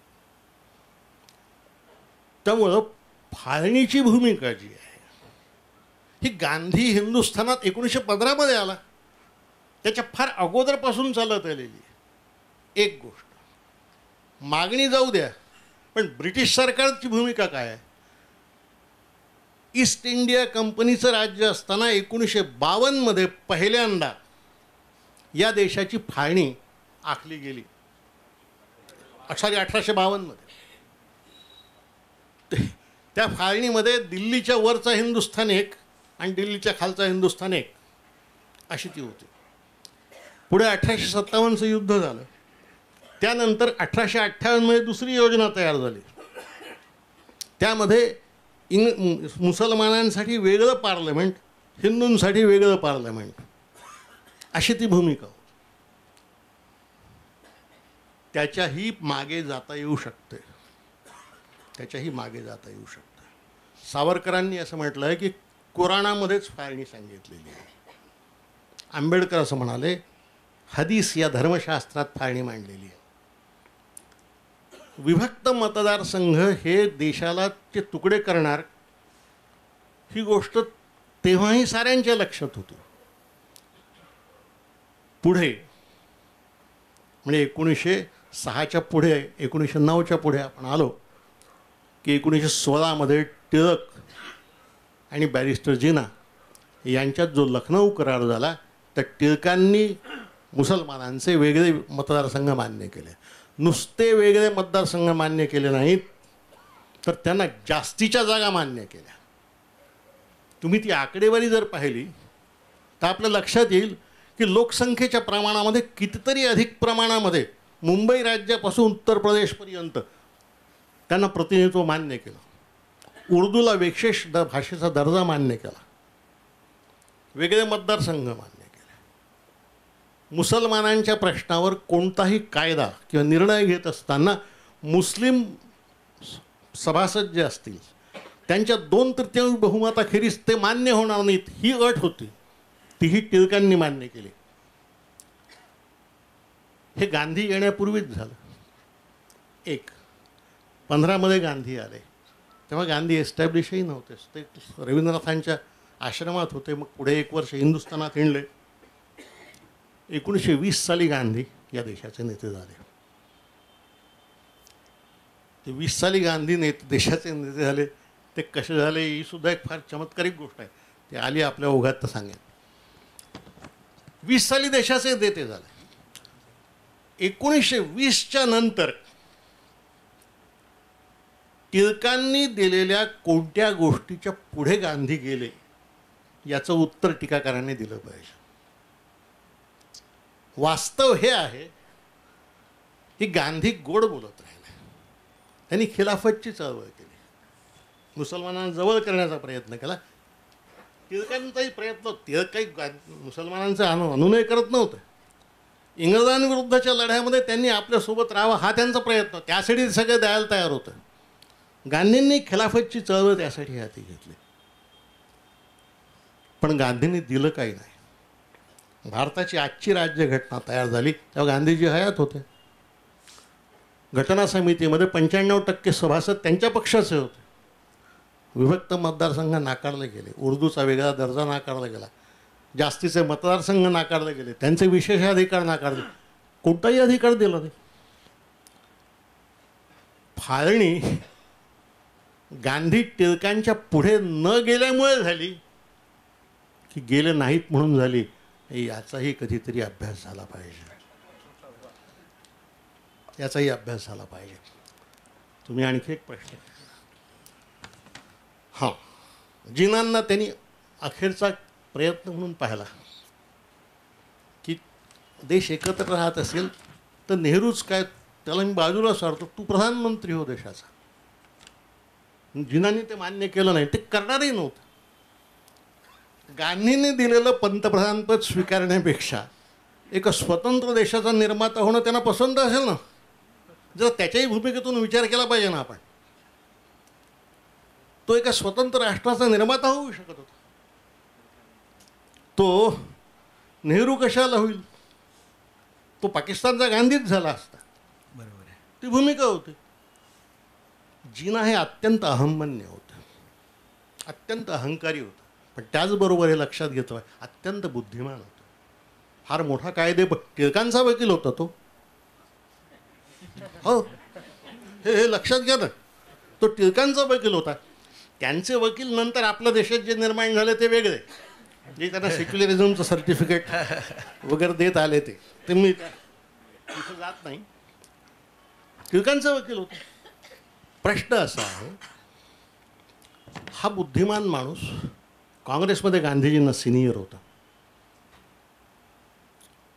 गांधी काँग्रेसमध्ये जेव्हा आले त्या पहिल्या दर्जाच्या सर्व नेत्यात सर्वात ज्युनियर होते.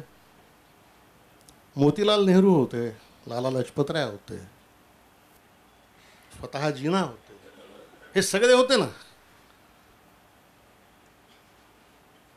गांधी सगळ्यात पुढे झाले आणि हे समोरच्या रांगेतले एकदम मागे गेले. त्याची कुठेतरी खंतही होती. आणि 1937च्या निवडणुकीमध्ये मुस्लिम बहुसंख्य लोक, मुस्लिमांची संख्या ज्या क्षेत्रात जास्त आहे त्यात मुस्लिम लीगचे लोक निवडून आले. ज्या दिवशी हे स्पष्ट झालं त्या दिवशी फाळणीचं चित्र स्पष्ट झालं. एक, आणि हे जिनांनी घडवून आणलं आहे. हे जिनांनी घडवून आणलं म्हणजे मुस्लिम लीग त्याची भूमिका बांधतच आली होती. ती त्याच्याही अगोदर इतिहासात तयार होत आली. हा इतिहास तर अगदी थेट अल्तमाशापर्यंत नेता येण्यासारखा आहे आपल्या देशामध्ये. मुद्दा असा आहे की 37 साली जेव्हा हे स्पष्ट झालं की मुस्लिम लोक काँग्रेससोबत नाहीत, काँग्रेससोबत फक्त हिंदू आहेत आणि मुस्लिम लोक मुस्लिम लीगसोबत आहेत, तेव्हा जिनांनी लगेच पाकिस्तानचीच घोषणा केली. 1939 मध्ये त्यांनी डायरेक्ट ॲक्शनचा आदेश दिला आणि हिंसाचार सुरू केला या देशामध्ये. हा माणूस गांधींचं ऐकून या देशाचं पंतप्रधानपद स्वीकारेल याची शक्यताच नव्हती. पण तो शेवटला एक प्रयत्न आहे हा देश अखंड राखण्याचा. जे मगाशी मी म्हणालो पैगंबराला जमलं नाही, मौलानांना स्वप्नवत वाटलं, ते गांधींनाही नसेल जा. पण तो गांधींचा एकट्याचा नाही, तो या देशाचा नाईलाज आहे फाळणी हा. आणि तो देशाचा नाईलाज म्हणूनच समजून घेतला पाहिजे. आज देश स्वतंत्र होऊन 60 वर्ष झाली, अजूनही जर अल्पसंख्याकांच्या मनामध्ये असुरक्षिततेची भावना राहत असेल तर त्याच्या एवढं मोठं दुर्दैव कोणतं नाही. त्याला गांधी कुठे जबाबदार आहे? त्याला गांधी जबाबदार नाही. एक गोष्ट अशी की जो देशाचा सर्वोच्च नेता असतो त्याला सगळ्या गोष्टींचं श्रेय मिळत असते, अपश्रेयही त्यालाच मिळत असते. आपले डॉक्टर लोहिया फाळणीच्या बाजूनं मतदान केलं ना काँग्रेसमध्ये, वर्किंग कमिटीमध्ये, आणि मग पुढे नेहरू पटेल फाळणीचे गुन्हेगार आहे म्हणून पुस्तक लिहूनही मोकळे झाले. अरे काही किमान तारतम्य म्हणजे गांधींना किंवा टिळकांना, आपल्या पटेलांना आणि नेहरूंना गुन्हेगार धरण्यामध्ये हिंदुत्ववादीच नव्हते, हे आपले समाजवादी सुद्धा होते. आपले म्हणतो कारण आपण होतो त्यांच्यासोबत. एक आणखी कुठला तर एक मुद्दा तुम्ही सांगितला. एकच मला या संदर्भात विचारायचं आहे की असं आपण नेहमी मानतो की हिंदू धर्मात धर्मग्रंथांचं इंटरप्रिटेशन करणं, वेगळे हे करणं, याची एक परंपरा आहे. त्या पार्श्वभूमीवर मौलाना अबुल कलाम आझाद यांचा मौलाना अबुल कलाम आझाद, तर त्यांचा प्रयत्न हा अगदी वेगळाच होता आणि मुस्लिमांच्यातले ते पहिले अशा पद्धतीची धर्माचं वेगळं इंटरप्रिटेशन करणारे मानता येतील का? खरी गोष्ट अशी आहे की आपल्या धर्मामध्ये, म्हणजे हिंदू धर्मामध्ये, दर शतकात बदल होत गेलेले आहेत. विचारांमध्ये बदल होत गेले, धर्मग्रंथांमध्ये वेद आले, ब्राह्मण ग्रंथ आले, ब्राह्मण ग्रंथांना नाकारणारी उपनिषदं आली. यज्ञ या फुटक्या नौका आहेत असं उपनिषदं सांगतात. हो, त्यातून भवसागर तरुण जाता येत नाही. शंकराचार्य आले, शंकराचार्यांमध्ये ज्ञानेश्वरांनी दुरुस्त्या केल्या, ज्ञानेश्वरांमध्ये टिळकांनी दुरुस्त्या केल्या. आपल्याकडे दुरुस्त्यांची परंपरा आहे, इस्लाममध्ये दुरुस्त्यांची परंपरा नाही. त्यामुळे इस्लामचा आणि कुराणाचा पहिला वेगळा अर्थ लावणारा जगातला पहिला माणूस मौलाना आझाद होता आणि तो आपल्या देशात जन्माला आला. वा वा, हे लक्षात घेतलं पाहिजे. त्याची अडचण अशी आहे की ते सुधारणावादी मुसलमान असूनही, काँग्रेस पक्षाचे अध्यक्ष असतानाची एक घटना आहे. मुस्लिम महिलांची जागतिक परिषद तिकडे जेरुसलेम वगैरे कुठतरी भरली, तेव्हा काँग्रेसचं शिष्टमंडळ मौलानांनी पाठवलं. त्यात निम्म्या महिला पाठवल्या आणि मुस्लिम महिलाचाही समावेश केला. ते इस्लाम विरोधी आहे असं तिथल्या लोकांनी सांगितलं आणि त्या बहिष्काराला, त्या शिष्टमंडळाला प्रवेश दिला नाही त्याने. ही भूमिका आहे त्यांची. खरे गांधीवादी म्हटले पाहिजेत त्या अर्थाने. हा बघा, खरा गांधीवादी आता नाही, म्हणजे गांधींनी जसं महिलांना आंदोलनात घेतलं तशा अर्थाने. हो, महिलांना प्रतिनिधित्व दिलं, महिलांची भूमिका घेतली, मुस्लिम महिलांच्या अधिकारांसाठी बोलत राहिले, मुस्लिम धर्मातल्या सुधारणांसाठी बोलत राहिले, सर्वधर्म समभावासाठी बोलत राहिले. तफासिरुल कुराण हा जो त्यांचा भाष्यग्रंथ आहे तो यावरचाच आहे.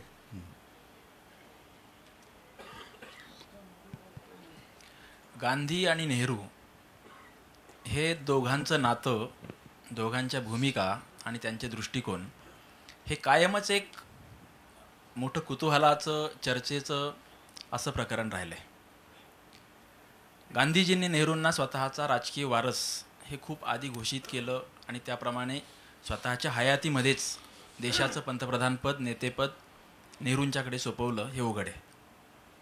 परंतु दोघांच्या दृष्टिकोनामध्ये किती मूलभूत फरक आहे, विशेषतः देश कसा घडवावा, देशाची उभारणी कशी करावी याच्याबद्दल खूप बोललं गेलं आहे. गांधीजींनी त्यांच्या आदर्श राज्याची कल्पना किंवा त्यांच्या स्वप्नातला भारत हा हिंद स्वराज या छोट्याशा पुस्तकामध्ये मांडलेली आहे. 1909ला ते पुस्तक आलं.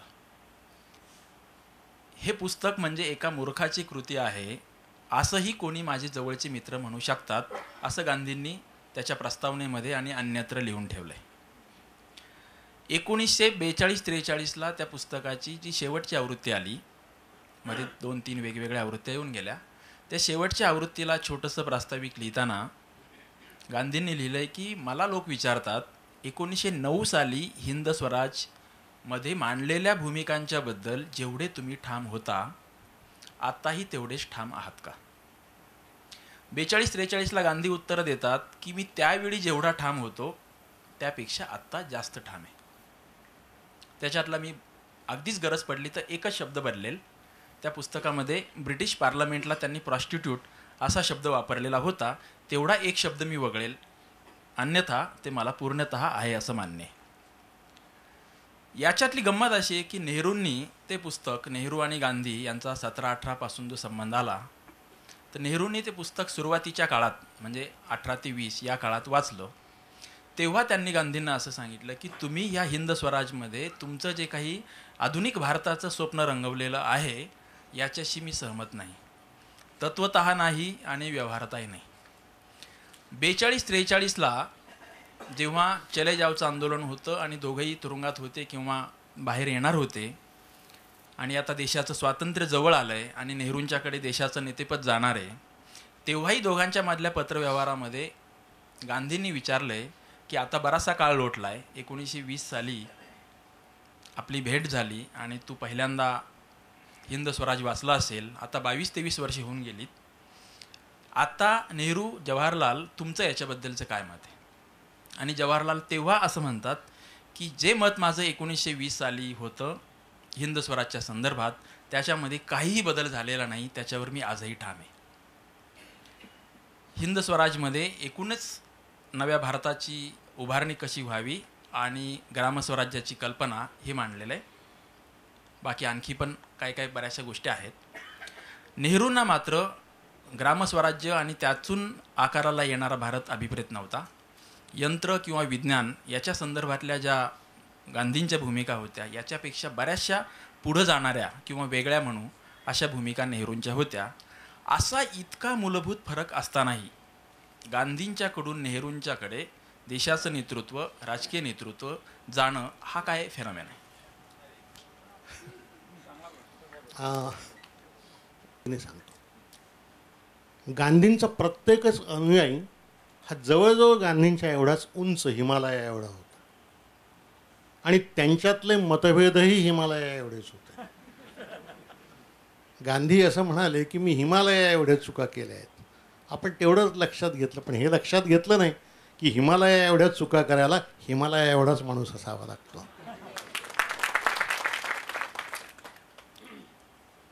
नेहरू यांच्याशीच फक्त गांधींचे मतभेद होते असं नाही, सरदारांशीही मतभेद होता. सरदारसुद्धा मूलभूत उद्योगांचे, बड्या उद्योगांचे प्रतिनिधी होते, त्यांचा पुरस्कार करणारे होते. नेहरू तर समाजवादी समाजरचनेचे पुरस्कर्ता मी आहे असं म्हणतच होतं. राजेंद्र बाबूसुद्धा नेहरूंच्या सोबत यात नव्हते आणि राजगोपालाचारी त्यांची व्याही असूनही गांधींसोबत नव्हते. ते तर पुढे स्वतंत्र पार्टी काढून भांडवलशाहीचे पुरस्कर्तेच बनले. यातला या प्रश्नाचं खरं उत्तर, इतके सगळे विविध प्रकारचे मतभेद असणारे एवढे वजनदार आणि राष्ट्रीयदृष्ट्या मानांकित असलेले नेते एका दावणीला बांधून ठेवण्याची क्षमता जी गांधीमध्ये आहे ती आपण लक्षात घेतली पाहिजे. नेत्याला सुद्धा आपल्या कोणत्या अनुयायाचा कुठे उपयोग करायचा हे समजलं पाहिजे. शेतकऱ्यांचं आंदोलन असेल तर सरदार पुढे होतात, ब्रिटिशांशी वाटाघाटी करायच्या असतील तर नेहरू पुढे येतो. हे आपण लक्षात घ्या. यातला ही माणसंच. दुसरी गोष्ट अशी आहे की गांधींच्या हिंद स्वराज्याप्रमाणे या देशात केवळ लघु उद्योग, गृहउद्योग राहिले असते तर आज जी समृद्धी दिसते, आज म्हणजे या 3 वर्षात नाही, त्याही अगोदरच्या काळात जी समृद्धी या देशात आली ती कशी आली असती? ज्या देशामध्ये सुतळीचा तोडा होत नव्हता आणि टाचणी तयार होत नव्हती, त्या काळात त्या देशामध्ये 10 वर्षात रेल्वेची इंजिनं तयार झाली. भाभा अणुशक्ती केंद्र उभं राहिलं. देशातली सर्वात मोठी धरणं तेव्हा उभी राहिली. त्यानंतर त्या काळात ती धरणं अशी झालीच नाहीत पुन्हा. सगळे उद्योग उभे राहिले, पोलादाचे कारखाने आले. ते जर आले नसते तर आपल्या गृहोद्योगांच्यावर, आणि गृहोद्योग हा सगळा प्रकार फार गमतीशीर आहे बरं का. गृहोद्योग म्हणजे बायांनीच करायचा उद्योग असतो, तो पुन्हा पुरुषांना फार स्वातंत्र्य देणारा उद्योग. तर केवळ गृहोद्योगावर हा देश पुढे गेला नसता. नेहरूंची दृष्टी विज्ञाननिष्ठ होती, आधुनिक होती. सरदारांची वर्तमानावरची आधारलेली दृष्टी होती. त्यामुळं हे मतभेद होते. पण गांधींचं मोठेपण हे की ते एकदा असं म्हणाले की माझा आधुनिकतेवर राग आहे, पण आधुनिकतेमध्ये काही गोष्टी फार चांगल्या आहेत. या आधुनिकतेमध्ये स्त्रिया स्वतंत्र आहेत, या आधुनिकतेमध्ये स्त्रीला शिक्षण आहे, या आधुनिकतेमध्ये समतेचा पुरस्कार आहे. त्यामुळं गांधी सगळ्या आधुनिकतेला विरोध करणारे नव्हते, मागासलेपणाला विरोध करणारे होते. आणि गांधींनी आपल्या विचारांहून फार वेगळा विचार, म्हणजे नेहरूंचे मतभेद तर इथपर्यंत झाले की नेहरूंनी काँग्रेस पक्षाचे अध्यक्षपदाचे 2 राजीनामे दिले. गांधींनी त्यांना दटावून मागे घ्यायला लावले ते. पण ही माणसं कधीही गांधीजींना सोडून गेली नाही. नेहरूंनी असं लिहून ठेवलं आहे, एक लेख लिहिला आहे. त्या लेखामध्ये त्यांनी असं लिहिलं आहे की मी या देशात सर्वत्र जातो, माझ्या सभांना लाखोंच्या संख्येनं लोक येतात, माझं व्याख्यान ऐकायला येतात, व्याख्यान नाही ऐकता आलं ती पाहायला येतात, पण माझ्या एकाही सभेत कधी कुणी जवाहरलाल नेहरू की जय असं म्हणत नाही. ते महात्मा गांधी की जय की जय असं म्हणतात. याचा एक सरळ अर्थ असा आहे, आपल्या लोकप्रियतेचा खरा आधार कोणता आहे त्यांनाही कळतच होतं ना, हे कळतच होतं. हे आपण लक्षात घ्या. त्यामुळं शेवटी काळ मागे पडतच असतो, भूतकाळाची जागा वर्तमान घेत असतो आणि वर्तमानाची जागा भविष्यही घेत असतं. त्यामुळे नेहरूंकडे नेतृत्व येणे यात काही चूक झाली नाही, त्यात चूक झाली नाही. आणि हा वेगळेपणा ओळखून 42मध्येच गांधींनी त्यांना आपला वारसदार नेमलं होतं ना, हे लक्षात घेतलं पाहिजे. तेव्हा काय 42 साली कळत नव्हतं आणि 47 साली समजलं, अशातला काही मुद्दा नाही. गांधीजींचे जे विचार आहेत त्या काळात जे त्यांनी चळवळ उभी केली आपल्या देशात, तर हे विचार सामान्य लोकांपर्यंत पोचले कसे? म्हणजे त्या काळात तर काही त्यांनी चॅनल्स विकत घेतलेले नव्हते, सारखी भाषणं दाखवतायत त्यांची अशी परिस्थिती नव्हती. किंबहुना गांधीजींना त्या अर्थाने जे वक्तृत्व म्हणता येईल ते पण आपण आत्ता जर ऐकलं तर तेही नव्हतं.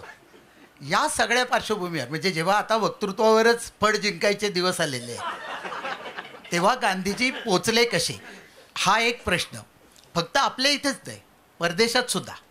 आणि दुसरा मला असा एक प्रश्न विचारायचा आहे की आपण गांधीजींचे चाहते म्हणतो, परंतु आपण अनेकदा दारू पितो, आपण मांस मच्छी खात असतो. त्याबाबतही गांधीजी जे म्हणालेत, किंबहुना गांधीजींनी ज्या पद्धतीने ब्रह्मचर्याचं तत्त्व सांगितलेलं आहे ते पण पाळणं फार कठीण आहे. म्हणजे रधो कर्वेंनी तर त्याच्यावर खूप गांधीजींची वाद घातला. म्हणजे मला तर असं वाटतं की तुमच्या पुस्तकात गांधीजी आणि रधो कर्वे असं एक प्रकरण हवं होतं. तेव्हा या सगळ्या बाबतीत म्हणजे आपण आजच्या काळात अंमलात आणायला अत्यंत अवघड अशी जर तत्त्व कुणाची असतील तर गांधीजींची आहेत. तरी गांधींबद्दल आपल्याला आपलेपण वाटतं, याचं नेमकं काय रहस्य मानायचं? गीतेतलं आपण काय पाळतो? गीतेतलं काय पाळतो आपण? काहीही पाळत नाही. पण गीता हा आपला धर्मग्रंथ आहे ना. किती मुसलमानांनी कुराण वाचलाय? मी तुम्हाला सांगतो, मी जेवढे वाचलंय तेवढे नाही वाचलं त्यांनी, तरी तो त्यांचा प्राणग्रंथ आहे ना. समाजापर्यंत पोहोचायला वक्तृत्व लागत नाही, वर्तमानपत्र लागत नाहीत, माध्यमं लागत नाहीत. श्रीकृष्ण इसवी सनाच्या पूर्वी एक 2300 वर्ष देशाचा नेता झाला ना. त्याचं काय? जावडेकरांनी कृष्णाची तुलनाच केली आहे गांधीजींशी. हा आधुनिक जगातला कृष्ण होता म्हणून. माणसांचा शब्द कानावर येण्याची गरज नसते, त्याचा शब्द वाचण्याची गरज नसते. ज्या एका माणसाच्या शब्दाच्या मागे त्याचं आयुष्य तारण म्हणून उभं आहे असं समाजाला वाटतं, त्याचा शब्द समाज मंत्रासारखा घेतो. गांधीचा शब्द त्यात मंत्रशक्तीच होती. चले जाओ काय कुणी म्हणू शकतं ना, म्हणू शकतं. पण गांधी म्हणतो तेव्हा त्याला महत्त्व येतं, कारण त्या शब्दाच्या मागे त्याची नैतिक ताकद, त्याचा सत्याग्रह, हा देश, ही जनता उभी असते. त्यामुळे त्यांना वर्तमानपत्र, त्यांचं वर्तमानपत्र खपतही नव्हतं ना. हरिजन किंवा ते किती 2-2.5 अंक निघायचे, पण ते जे लिहायचे ते बाकीची वर्तमानपत्र छापायचे ना सगळं आणि जगभर न्यायचे. त्यांच्या मुलाखती घ्यायला अमेरिकेहून, जपानहून पत्रकार यायचे. त्यांच्यासोबत वर्षानुवर्ष राहिलेले पत्रकार आहेत परदेशातले. त्यामुळं मगाशी साहित्य संमेलनांच्या अध्यक्षाशी मी बोलत होतो, माध्यमं महत्त्वाची नसतातच, संवादच महत्त्वाचा असतो. संवाद. आणि गांधीचा या देशाशी हृदय संवाद होता आणि तेवढा हृदय संवाद नंतर कोणाला साधता आला नाही.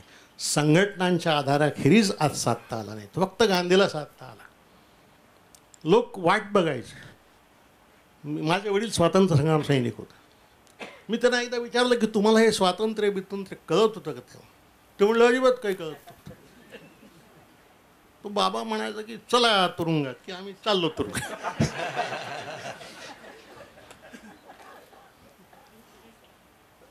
फार मजेशीर आहेत, लहान लहान गोष्टी आहेत. कसं होतं, 1-2 लहान आपल्या माहितीसाठी म्हणून सांगतो. गांधीजी आमच्या चंद्रपूरला एकदा आले. आमच्या गावाची बदनामी छापू नका कोणी. तर आमच्या गावच्या गुजराती लोकांनी त्यांच्यासाठी 1 लाख रुपयाचा निधी जमा केला आणि त्यांना जाऊन सांगितलं की बापू, आम्ही तुम्हाला 1 लाख रुपयाचा निधी देणार आहोत.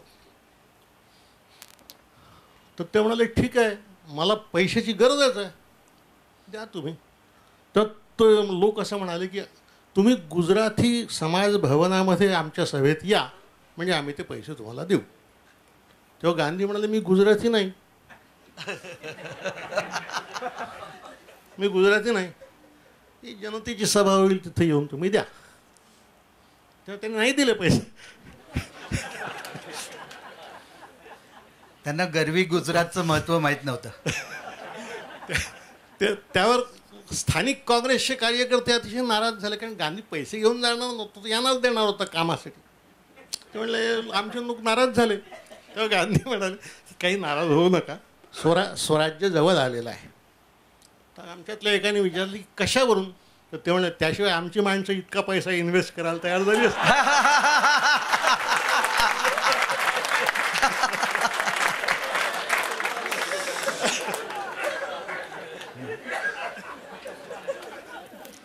प्रचंड पैसा मागितला लोकांना आणि लोकांनी दिला. पण पैसा मागणाऱ्याची ही ऐट काय होती? चंदू काका समोर बसले आहेत. बॅरिस्टर अभ्यंकरांच्या पत्नीने गांधीजींना आपल्या घरातले सगळे परातभर सोन्याचे दागिने आणले आणि गांधींना दिले. आणि त्या म्हणाल्या की बापू, आता या घरात काही नाही, काय म्हणावं? ते म्हणाले की तुला आणि बॅरिस्टरला संध्याकाळचं जेवायला आहे ना, नसेल तर माझ्या आश्रमात या. हे म्हणायला जे नैतिक धाडस लागते ते किती लोकांमध्ये असतं. म्हणून यांचे शब्द मंत्र होतात. मी मंत्रशक्तीकडे या अर्थानं पाहतो, तसंच ते पाहिलं पाहिजे. ही एक आणि परदेशी लोक म्हणजे विशेषतः सगळ्या देशात जिथे जिथे चळवळी झाल्या, हां, ओबामा असतील, मार्टिन ल्युथर किंग असेल, यांच्यापर्यंत पण गांधीजी पोचले ना. आईन्स्टाईन, हां, चार्ली चॅपलिन. तो मॅन अँड मशीन नावाचा सिनेमा त्यांनी गांधीहून काढला ना. आईन्स्टाईन म्हणाला की या पृथ्वी तलावर गांधी नावाचा माणूस पावलं उमटून गेला, यावर इतिहास विश्वास ठेवणार नाही. नेल्सन मंडेला म्हणाला 27 वर्ष तुरुंगात राहिलो तर गांधीची आठवण काढून राहिलो. आणि बराक ओबामा हिंदुस्थानात आला तेव्हा तो म्हणाला तुमच्या देशात गांधी झाला नसता तर मी अमेरिकेचा अध्यक्ष झाला नसतो. बरं. याचं कारण पुन्हा धर्मापेक्षाही माणुसकीचा संदेश जास्त जवळचा आणि मोठा असतो. बरोबर. तो देणारा माणूस होता तो. आपलं दुर्दैव असं आहे की आपणच आपल्या माणसाला फारसं ओळखू नाही शकलो. खरं. आपणच आपल्या माणसाला ओळखू शकलो. बस.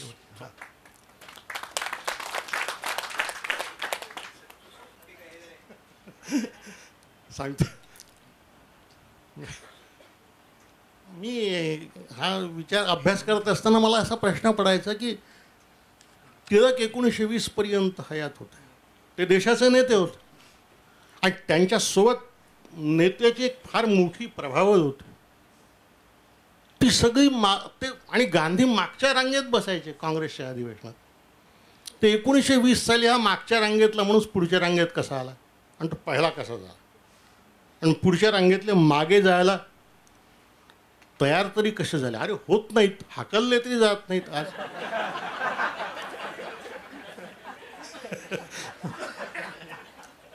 या प्रश्नाचं उत्तर मला कुठल्याही पुस्तकात सापडलं नाही. एकदा गुजरातमध्ये बारडोलीच्या आश्रमात निघालो, सरदारांच्या आश्रमामध्ये. तिथे एक 90 वर्षाचे ग्रस्त मला भेटला. मी त्यांना हा प्रश्न विचारला की हा एवढा ज्युनियर मोस्ट माणूस सिनियर मोस्ट एक 5 वर्षात कसं झाला. तर ते म्हणाले, त्यांनी जे उत्तर दिलं, इथं तरुण मुलं आहेत ज्यांना नेतृत्व करायचं आहे त्यांनी लक्षात घ्यायचं आहे. ते म्हणाले की नेता व्हायला 2 गोष्टी लागतात. एक तर नेत्याला पक्षाला कार्यक्रम देता आला पाहिजे. जोपर्यंत टिळक हयात होते तोपर्यंत स्वदेशी, बहिष्कार, राष्ट्रीय शिक्षण, प्रतियोगी सहकार असे मार्ग त्यांनी दिले. टिळकांच्या नंतर काँग्रेसला पुढली वाट दाखवणारा नेता आला नाही. तो गांधी आला. त्यांनी संपूर्ण सहकार्याची घोषणा केली. तो गांधी कार्यक्रम देणारा नेता होता. पुढे मिठाचा सत्याग्रह आला, व्यक्तिगत सत्याग्रह आला, अनेक सत्याग्रह त्यांनी केले. त्याचवेळी दलितांच्या उद्धारासाठी कामं केली, भंग्यांच्या उद्धारासाठी कामं केली, महिलांसाठी कामं. मी म्हणालो पण एवढ्याने नेता कसा होता. ते म्हणाले एवढ्याने होत नाही. नेत्याने नुसता कार्यक्रम देऊन चालत नाही. तो कार्यक्रम अंमलात आणण्यासाठी संघटनेला लागणारा पैसाही त्याला द्यावा लागतो. गांधी पैसा आणणारा नेता होता. गांधी म्हणायचे की माझ्या एवढा भिकारी कोणीच नाही.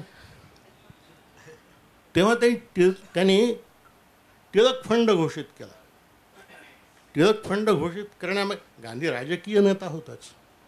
टिळक फंड घोषित केला तेव्हा त्यांनी टिळकांच्या परंपरेशी आपलं नातं जुळवून घेतलं एका बाजूला. आणि देशाला हे सांगितलं की मला तुम्ही 1 कोटी रुपये द्या आणि 3 महिन्यात द्या. लक्षात घ्या आज आपण किती श्रीमंत आहोत. गांधीला 3 महिने लागत होते 1 कोटी रुपये जमा करायला. ते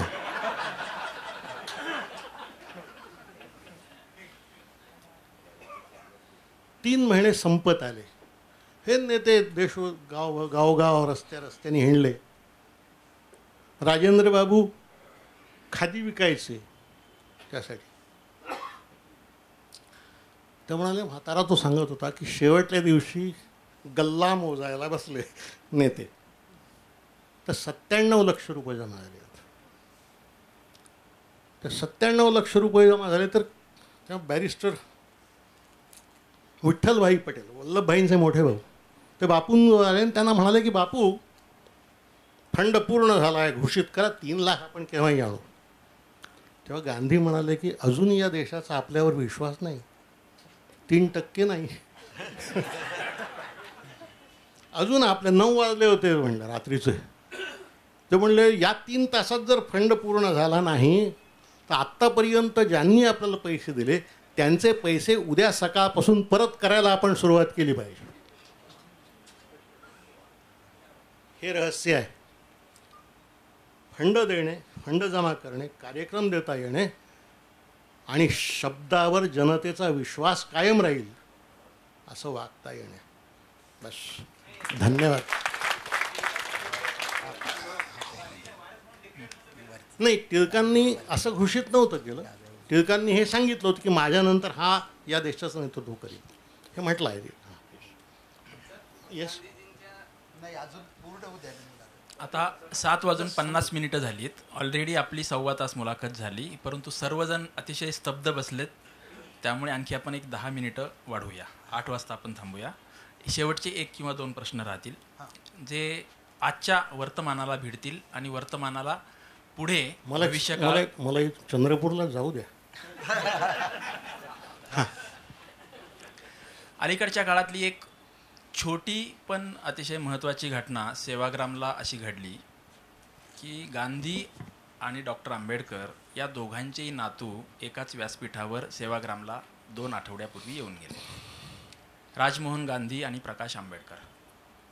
अशा प्रकारचे इतक्या वरच्या स्तरावरचे, एक गांधींचा आणि दुसरा आंबेडकरांचा अनुयायी किंवा फॉलोअर एकत्र येण्याचा प्रसंग अलीकडच्या काळात तरी इतका मोठा दुसरा नसावा. ते पुढे कसं जाईल याच्याबद्दल आपल्याला माहीत नाही. दुसरी एक छोटी घटना गेल्या 1-1.5 वर्षापासून रावसाहेब कसबे, उत्तम कांबळे आणि अन्य काही त्यांचे मित्र करू पाहत आहेत. ते असं की गांधी, डॉक्टर आंबेडकर आणि कार्ल मार्क्स या तिघांना समोर ठेवून काही कार्यक्रम, उपक्रम तरुणाईपर्यंत घेऊन जाणं, त्यांच्याशी संवाद साधणं, यासाठी त्यांनी 1-2-3 ठिकाणी 1-1 दिवसभराच्या परिषदा आणि कार्यक्रम घेतलेत. आता आजची परिस्थिती, भविष्य काळातली परिस्थिती याच्या संदर्भात हे गांधी आणि आंबेडकर यांची परस्पर पूरकता आणि त्याच्यामध्ये मार्क्स किंवा मार्क्सवादी, समाजवादी हे काही महत्त्वाची भूमिका निभावू शकतात का? हे केवळ बीज पेरणी झाली आणि हे संपून गेलं याच्याबद्दल, किंवा जर पुढे काही घडायचं असेल तर काय केलं? याचं उत्तर आपल्यापैकी प्रत्येकाने शोधून घ्यायचं आहे. 1, गांधींची आणि आंबेडकरांची भूमिका परस्पर विरोधी नव्हती, परस्पर पूरक होती. आंबेडकरांनी दलितांच्या मनातली अस्पृश्यता घालवली, गांधींनी सवर्णांच्या मनातली अस्पृश्यता घालवली. ज्या अस्पृश्यतेला सामाजिक मान्यता होती ती गांधींनी नाही शिकली, त्यामुळे ते काम परस्पर पूरकच होतं. त्यामुळे आंबेडकर आहेत, गांधीही आहेत आणि राहणार आहेत. किंबहुना गांधी हा उद्याचा विचारच आहे असं मी मानतो. उद्याचा विचारच गांधी आहे. या विचाराशी जे जुळतील, तर हिरोशिमावर बॉम्ब ज्यांनी टाकला तो वैमानिक अखेर असं म्हणाला की शेवटी आम्हाला गांधीच्याच मार्गाने गेलं पाहिजे. Here after it is non violence और नॉन एक्झिस्टन्स. अहिंसा असेल नाहीतर अस्तित्वहीनता असेल. मार्क्सच्या बाबतीमध्ये मार्क्सची विचारसरणी त्याच्या जन्मभूमीनेच टाकलेली आहे. मी मार्क्सच्या विचारांमधलं मोठे पण थोरवी मलाही सांगता येईल. त्यातला कामगारांच्या, श्रमिकांच्या उन्नयनाचा जो विचार आहे तो गांधीच्या अंत्योदयाच्या विचारापर्यंत येणार आहे, तो नेता येणार आहे. पण जे गांधी आणि आंबेडकरांच्या काळात त्यांना जमलं नाही ते आताच्या लोकांना जमावं अशी आपण प्रार्थना केली पाहिजे. व्हावं ना, चांगलं. बरोबर आहे. कम्युनिस्ट किंवा मार्क्सवादी यांनी मात्र अद्यापही गांधी जवळचा मानलेला नाही. बंद विचाराचा कोणताही माणूस खुला विचार स्वीकारणार नाही.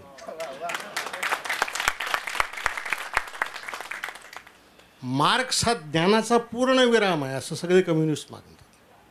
त्याच्या पुढे ज्ञान सरकलंच नाही अशीच जर बुद्धी असेल, किंवा जगातलं सगळं ज्ञान कुराणाच्या मुखपृष्ठ आणि मलपृष्ठाच्या मध्येच आलेलं आहे, सो जगातल्या सगळ्या लायब्ररी जाळून टाका असंच जर कोणी म्हणणार असतील, किंवा सगळं जग हे व्यासोच्छिष्ट आहे एवढंच आहे बाकी काही नाही असंच जर कोणी म्हणणार असतील, तर त्यांना गांधीच काय तुम्ही आम्ही सुद्धा पटणार नाही. गांधी हा खुला माणूस आहे. तो त्याला जातीची मर्यादा नाही. आपल्या देशामध्ये आपली गंमत आहे. पुन्हा आपण चांगल्यापैकी जातीयवादी लोक आहोत सगळे.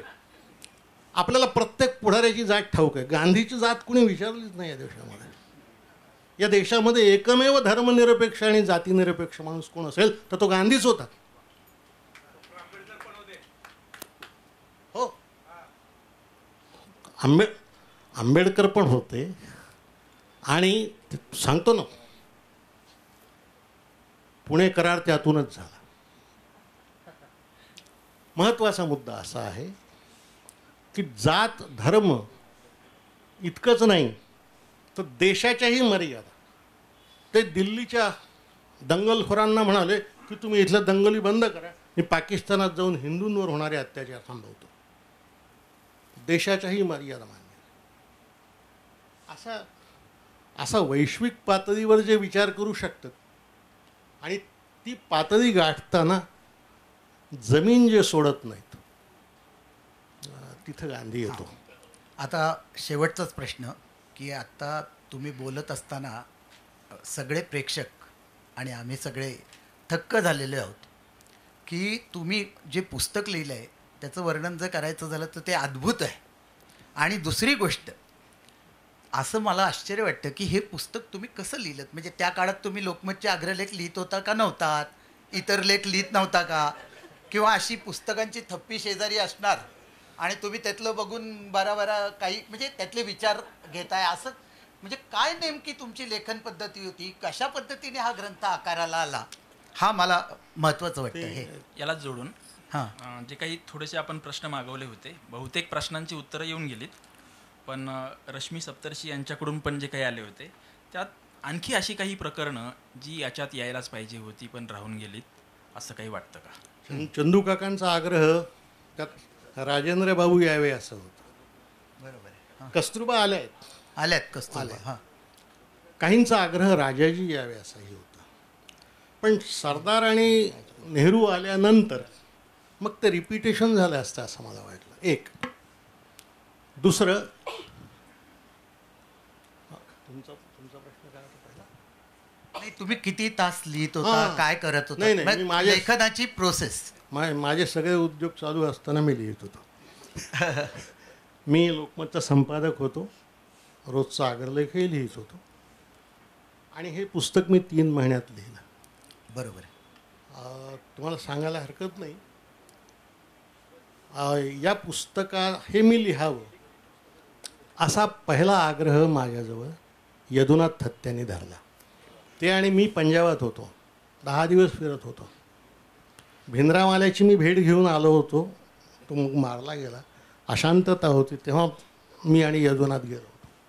तेव्हा यदुनाथ म्हणाले की तू 4 बॅरिस्टर्स नावाचं एक पुस्तक लिहि, गांधी, जिना, आंबेडकर आणि सावरकर. आणि ते सातत्यानं तो माझ्या मागे त्याचा आग्रह धरत राहिले. माझ्या पत्नीलाही त्यांनी सांगितलं की अरे याला लिहायला लाव म्हणून. माझी खंत अशी आहे की आज यजमात नाहीत.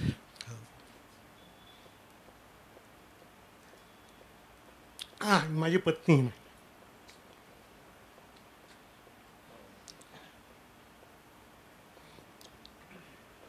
एखाद्या झपाटल्या अवस्थेत लिहावं तसं मी लिहिलं आहे. मला सामान्यपणे संदर्भ बघावे लागत नाहीत. तर पुस्तकाच्या थप्प्या बाजूला ठेवून वगैरे हे असं मी कधी करत नाही. मी एकदा लिहायला बसलो की 8 ते 10 पानं लिहून होतात माझी. अरे वा. एखाद्या सणावरही आठवली नाही तर मग ती बघायची, मागाहून बघायची. याच्या पलीकडे मी जात नाही कधी. त्यामुळे हे 3 महिन्यात लिहून झालं.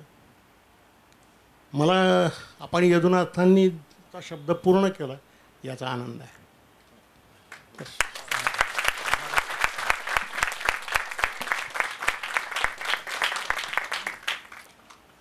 यानंतर तुमच्या मनात काही आहे का? असा अनेक लोकांच्या मनात प्रश्न आहे की यानंतर आता कोणती लेखमाला. मी त्यांना जे पुस्तक भेट दिलेलं आहे, जे टेबलवर ठेवलेलं आहे, together they fought Gandhi Nehru correspondence, 1921 पासून 1948 पर्यंत गांधी आणि नेहरू यांचा जो पत्रव्यवहार झाला, त्या पत्रव्यवहाराचं ऑक्सफर्ड युनिव्हर्सिटी प्रेसने काढलेलं एक मोठं व्हॉल्यूम आहे. आणि 21 ते 48 म्हणजे किती मोठा मेजर कालखंड आहे. अनेक लोकांची अशी इच्छा आहे जी लेखमाला चालू असताना, पुस्तक आल्यानंतर, आज भेटल्यानंतरही, की पुढची लेखमाला नेहरूंच्या वरची यावी. नेहमीप्रमाणेच तुम्ही आत्ता आम्हाला काही आश्वासन देऊ नका, मी विचार करतो, एवढं म्हटलं तरी चालेल. मित्र, नेहरूंवर मी पुस्तक लिहावं असं मला माझगावकरांनी फार काळापूर्वी तुमच्या उपस्थितीतच म्हटलं. मी खरं सांगू का, फार ताकद लागते हो, फार ताकद लागते. गांधींवर लिहिणं, आंबेडकरांवर लिहिणं हे सोपं काम नाही आहे. तुम्ही अनुयायी म्हणून लिहित असाल तर मग फार सोपं आहे. मग का पोथीच लिहायची असते, आणि पोथी लिहायला काही फारसं लागत नाही. तुम्ही चिकित्सक लिहिणार असाल तर फार लागतं, आणि ते तुम्हाला पटून चालत नाही, ते वाचकालाही पटावं लागत असतं. तो इतकं सोपं नाही. हो, आपली क्षमता टिकली तर आपल्या आशीर्वादानं जर झालं तर बघू. ही लेखमाला ज्यावेळी संपत आली होती तेव्हा हिचं प्रकाशन पुस्तकाचं कधी करावं अशी आमची चर्चा चालली होती. आप्पा डिंगणकर, द्वादशीवार सर आणि आम्ही तिघंच साधारणतः 1.5 महिन्यापूर्वी बसलो होतो. कल्पना अशी होती की 30 जानेवारीला लेखमाला संपली तर 30 जानेवारीलाच आपण पुस्तकाचं प्रकाशन करावं. परंतु साधनाच्या अंकाचं एकूण शेड्यूल असं होतं की प्रत्येक अंकात देऊनही ती फेब्रुवारीच्या अखेरीस लेखमाला संपणार होती. तेव्हा मी त्यांना असं म्हणालो की 24 फेब्रुवारीच्या अंकात आपला शेवटचा लेख कस्तुरबांच्या वरचा येऊन जाईल, त्यामुळे आपण 24 फेब्रुवारीनंतर कधीही करायला हरकत नाही. मग द्वादशीवार सर असं म्हणाले की मग ठीक आहे, 28 फेब्रुवारी घेऊन टाका. आम्हाला त्यावेळी माहीत नव्हतं आणि आम्ही तिघंच होतो, त्यामुळे बोलताना असा उल्लेख आला की मी स्वतः माझा वाढदिवस कधीही साजरा करत नव्हतो. त्यांची पत्नी जया, त्या मात्र ते घरी असोत अथवा नसोत तो वाढदिवस साजरा करत होत्या. आणि जयाताईंना जाऊन आता एक 10-11 महिने झालेले आहेत. म्हणजे त्या गेल्यानंतरचा हा द्वादशीवार सरांचा आज पहिला वाढदिवस. आणि म्हणून आपण पुस्तकाचं प्रकाशन आज 28ला ठरवलं, आणि 28 ही तारीख ठरलेली असल्यामुळे इतर कोणताही मोठा हॉल उपलब्ध नाही, पण आपल्याला तारीख ठेवायची म्हणून आपण हा हॉल घेतलेला आहे. आणि आपण द्वादशीवार सरांचं आपल्या सगळ्या वाचकांच्या वतीने म्हणून बाबूराव शिंदे, जे त्यांच्या प्रत्येक लेखावर प्रतिक्रिया देत असतात, कळवत असतात, साताऱ्यावरून ते आलेले आहेत, त्यांच्या हस्ते आपण फूल देऊन स्वागत करू आणि त्यांना अभिवादन करू.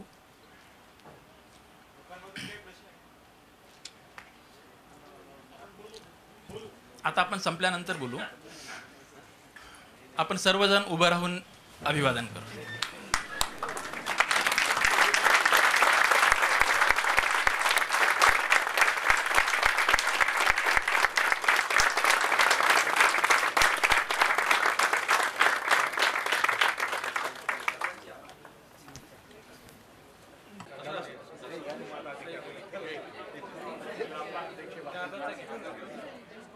त्यांचा मोबाईल घे, त्यांचा मोबाईल येते.